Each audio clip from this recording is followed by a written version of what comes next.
Sobrang kalawang na ng radiator ko sa Montero 2012 GTB. Yan, pina-cleaning ko. Ang cleaning nila sa Julius Aircon sa Paranaque, 2.8. Yan, binabaklas. Nilinis na rin. Kaya sobrang daming kalawang. Ayan, kinakabit na. Malinis na siya ulit. Kaya maganda na ulit ang circulation ng tubig sa radiator ko.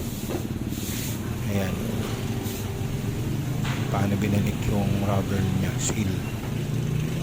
Ayan. Kailangan kasi seal na seal dyan, kasi para walang tatagas, walang leak. Ayan o, nilalagyan ng sealant para pagbalik ng takip, yung parang takip niya, nilalagyan ng sealant. Ayan.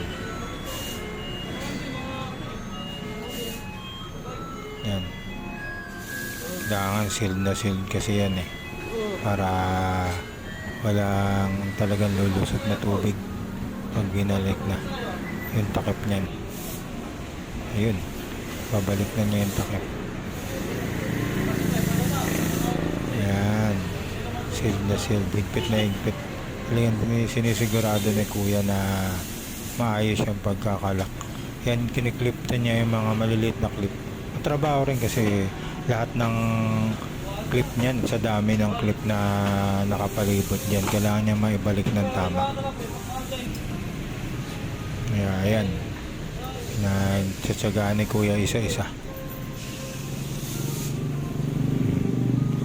Mahirap din mag isa-isa, dami. Saka kailangan nakaipit dun sa seal. Pinupunasan niya bawat angulo kasi para kakapit yung sealant. Ayan, tuloy-tuloy si kuya hanggang mapalibot yan eh, na makover. Kaya matyagaan niyang ginagawa. Ayun, tapos na, babalik na nila.